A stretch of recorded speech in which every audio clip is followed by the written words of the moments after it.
Pierre Bellemare et Jacques-Antoine, les dossiers d'Interpol, tome 1. À la chasse aux escargots, je ne veux plus aller, brigadier. Un homme suisse entre au poste de police de Brenay, petite commune suisse, du canton de Neuchâtel, près de la frontière. Il demande à voir le brigadier suisse de la gendarmerie cantonale. Il est minable et n'a rien d'un guerrier ni d'un aventurier. Comment imaginer qu'il va être le héros d'une guerre, voire d'un conflit international? Car il s'agit d'une guerre dont le lecteur a tout ignoré jusqu'à présent et qu'il est grand temps de lui faire connaître. Donc un petit homme minable, blond et suisse, légèrement abruti par l'alcool, vient voir le brigadier cantonal des Brenay. « Qui êtes-vous » demande le brigadier cantonal qui connaît parfaitement son visiteur. « Je suis Jean-Louis Verviers. Et vous demeurez, vous le savez bien, au hameau de la Bugne. » « Et qu'est-ce qui vous arrive ?» « Ce matin j'étais en train de chasser lorsque j'ai entendu qu'on m'appelait de ce côté-ci de la rivière. C'était un Français, tiens. Mais alors elle était en Suisse ?» fait remarquer le brigadier cantonal. « Peut-être un peu, monsieur le brigadier, mais juste un peu. Comment s'appelle-t-il ? Je ne sais pas. Alors comment savez-vous qu'il est français ? Son accent, monsieur le brigadier. Et qu'est-ce qu'il faisait là ? Il devait chasser les escargots, monsieur le brigadier, parce qu'il avait son seau à couvercle à la main. Et après, je lui ai demandé ce qui n'allait pas, parce qu'il avait l'air tout triste. Mais alors, une vraie tête de croque-mort, monsieur le brigadier. Il m'a dit que ça allait très mal, qu'on voulait lui déménager son camion, parce qu'il vit dans un vieux camion, monsieur le brigadier. Qu'il n'avait plus d'argent, que sa femme voulait s'en aller et tout le reste. Je lui ai dit que j'avais connu aussi des moments difficiles, que dans ces cas-là, je rentrais chez moi, que je prenais une bonne cuite et le lendemain, ça allait mieux. Il m'a répondu qu'il avait trop peur de rentrer chez lui et que sa femme ne soit plus là et qu'il préférait se tirer un coup de fusil dans la tête. Parce qu'il avait un fusil ? Oui, monsieur le brigadier, au cas où il aurait rencontré un gibier, je pense. Soit. Et après, il a traversé la rivière et moi je suis partie. Quelques instants plus tard, j'ai entendu un coup de feu. Je suis retournée à la rivière, je l'ai appelé et il ne répondait plus. Vous pensez qu'il s'est suicidé ? Ça se pourrait, monsieur le brigadier. Et vous n'avez pas été voir ? De l'autre côté de la rivière, c'était la France, monsieur le brigadier. Tant il est vrai qu'un Français peut se permettre des écarts de frontières qu'un Suisse ne se permet pas. En France, proximité immédiate de la frontière franco-suisse, un brigadier de gendarmerie chemine, courbé en deux, sous les branchages d'une forêt touffue. Devant lui, un paysan ému et surexcité sert de guide dans cette recherche émouvante. D'après la police suisse, c'est par ici, monsieur le brigadier. On approche. Derrière lui, un médecin dont l'imperméable s'accroche dans les ronces, qui a relevé ses bas de pantalon et maugré. Dites donc, c'est encore loin ? J'ai l'impression qu'on tourne en rond. C'est un message du secrétariat général d'Interpol qui vient de lancer le brigadier dans cette aventure. En le décrivant, on décrit en même temps le brigadier suisse qui œuvre de l'autre côté de la frontière. Ils sont tous les deux assez grands, d'un sérieux imperturbable, méticuleux sans être maniaques. Ils ont tous les deux un accent venu d'ailleurs, une lenteur efficace et lorsqu'ils retirent leur képi, généralement vissé sur un visage sévère, leurs cheveux en portent longtemps la trace circulaire. Rien ne les différencie. Sinon, que l'un est suisse et l'autre français, et que leur uniforme est vert pour l'un et bleu pour l'autre. Soudain, une exclamation du paysan fait sursauter le brigadier de la gendarmerie française. « Ça y est, le voilà !» C'est un beau cadavre, Sur le front, la plaie est bien nette. Le sang qui a ruisselé sur les feuilles mortes a déjà séché, mais permet de reconstituer les quelques pas titubants qui ont précédé la chute. Il est vêtu de bottes de caoutchouc, d'un pantalon de gabardine usé, d'un pull et d'un anorak. Aucun mystère quant à l'identité. Les papiers sont dans la poche antérieure de l'anorak. Il s'agit de Marcel Adolphe Jules Vivien, 43 ans, né à Belfort. Aucun mystère non plus quant aux raisons que l'on a amenées en ce lieu. À quelques pas du corps, on retrouve un seau percé de petits trous et chassé dans l'escargot. À noter que le seau est vide car le couvercle étant parti, les escargots ont repris leur liberté. Ils en ont eu largement le temps. Une seule chose pourrait, à la rigueur, intriguer le gendarme. C'est un anneau trouvé sur le sol à quelques pas du cadavre. Un anneau métallique de 35 mm de diamètre. Mais un anneau en soi n'a rien de bizarre au premier abord. Du côté français, le brigadier de gendarmerie va mener son enquête rondement.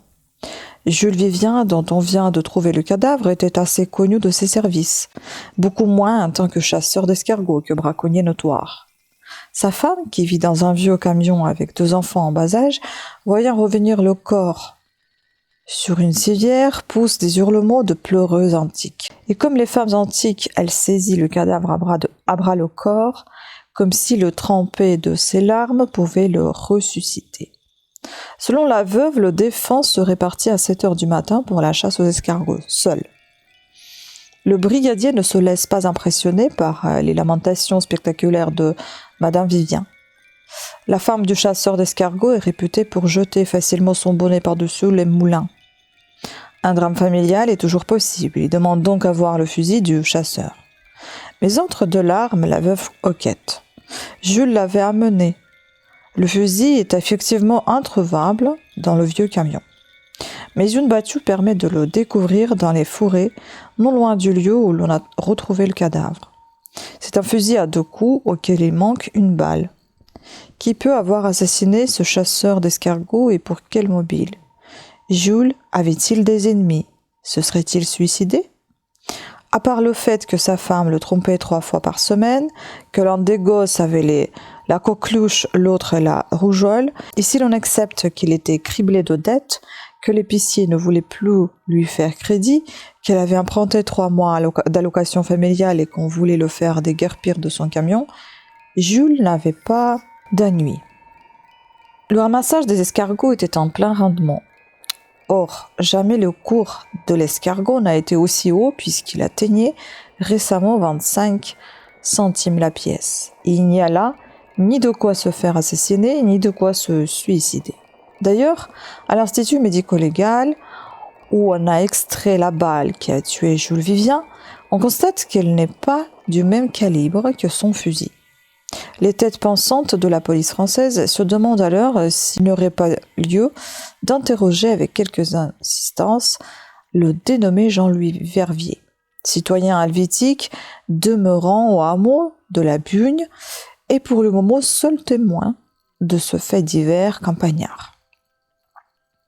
Ils en avisent le secrétariat général d'Interpol qui répercute sur le BCN à Zurich et délègue depuis Paris un inspecteur particulièrement au courant des problèmes franco-suisses.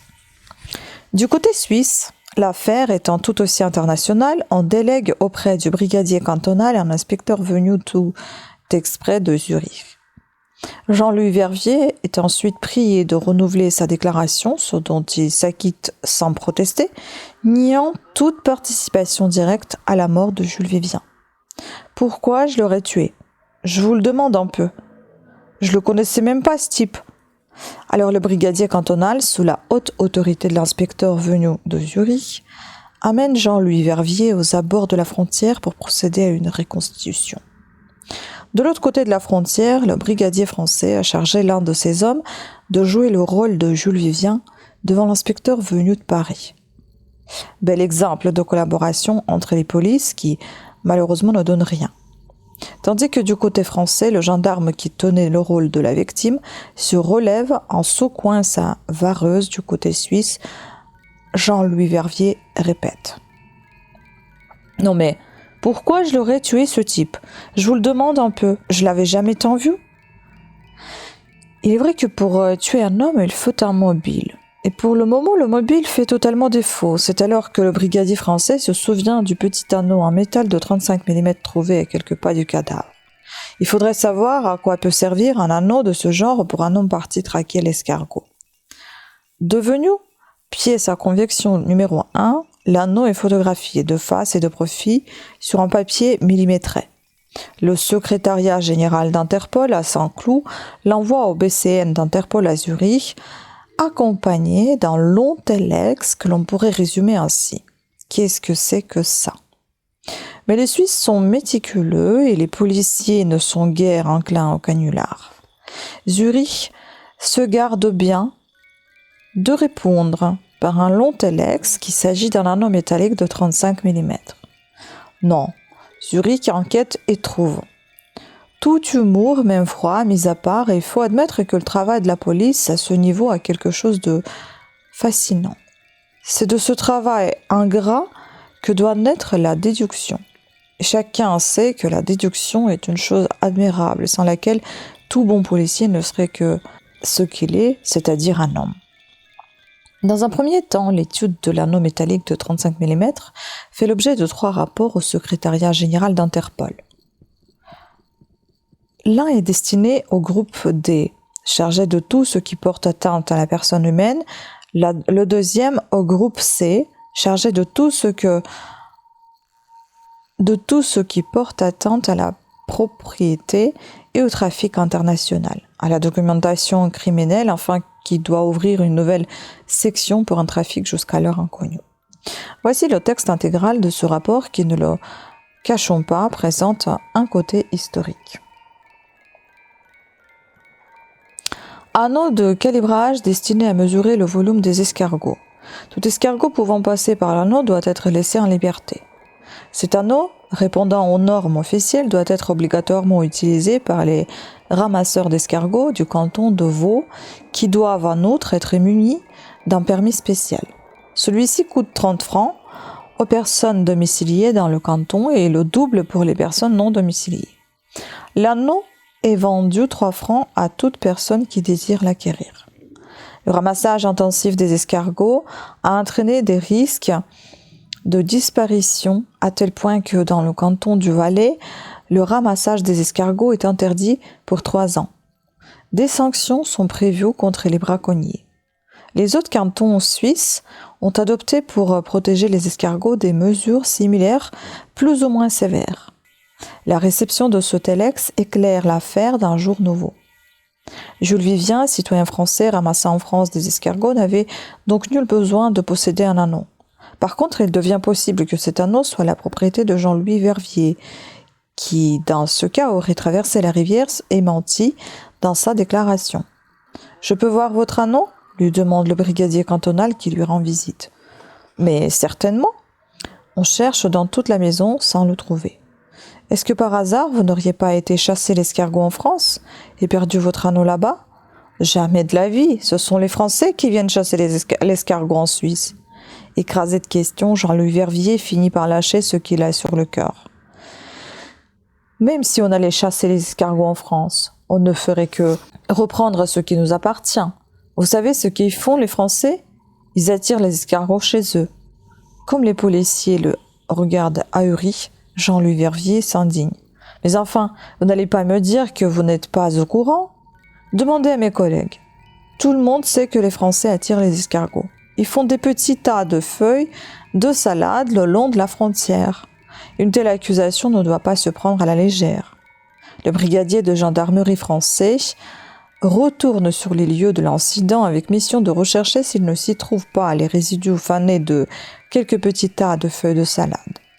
De retour à la gendarmerie, il décroche son téléphone pour appeler ses supérieurs. « Affirmatif, dit-il. J'ai constaté dans les broussailles la présence de débris de feuilles de salade fanées qui n'avaient rien à faire dans cet endroit. Il n'en restait plus que les côtes et je suppose que la partie tendre a été ingérée par les gastéropodes qui s'avèrent assez abondants.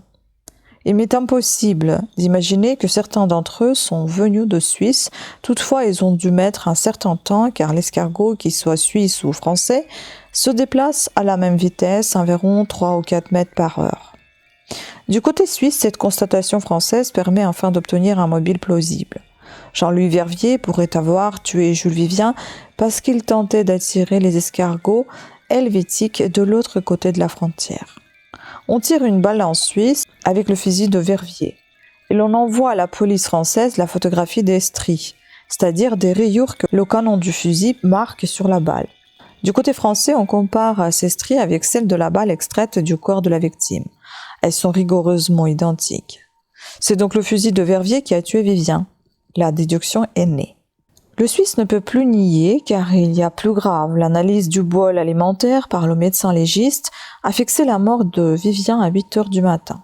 On s'étonne donc que Jean-Louis Verviers ne soit venu prévenir la police qu'en fin d'après-midi. Le chasseur d'escargots n'a plus qu'à passer aux aveux. « Bah oui, c'est moi qui ai tué Jules Vivien.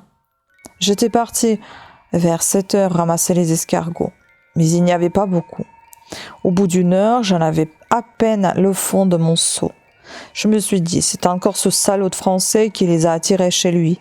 J'ai été du côté de la rivière, j'ai aperçu Jules Vivien, je le connaissais un peu. On s'était déjà accroché plusieurs fois, je lui ai crié. Je parie que tu les as encore attirés. Il m'a répondu que non, mais j'étais sûre qu'il mentait. Et j'ai voulu aller voir. J'ai traversé la rivière. En approchant, j'ai vu que son seau était plein, monsieur le brigadier. Des énormes magnifiques et moi, rien qu'une dizaine dans mon seau qui se battaient en duel. Et en plus, il se moquait de moi, il disait que les miens, ils étaient trop petits et qu'ils passaient sûrement par l'anneau de calibrage. J'ai sorti mon anneau pour lui montrer que c'était pas vrai. Après ça, j'ai voulu le suivre. Mais bien entendu, il voulait pas, parce qu'il avait ses coins. J'étais sûre qu'il avait jeté des feuilles de salade depuis plusieurs jours et c'était pas la première fois. Tout d'un coup, j'ai vu un gros escargot. Comme je me baissais pour le ramasser, il m'a dit de retourner chez moi. Qu'ici j'étais en France et que ces escargots étaient français.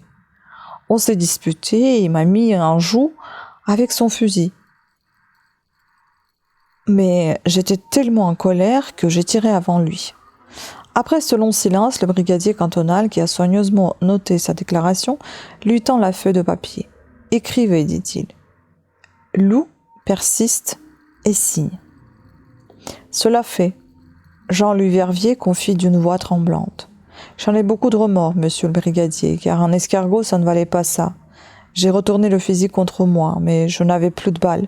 J'ai voulu me donner la mort au gaz en mettant le nez sur une bouteille, mais je n'ai eu qu'une migraine. Alors je suis allé cuire des champignons vénéneux et j'en ai fait cuire un plat. En manque de chance, ils étaient tous comestibles et je n'ai eu que la colique.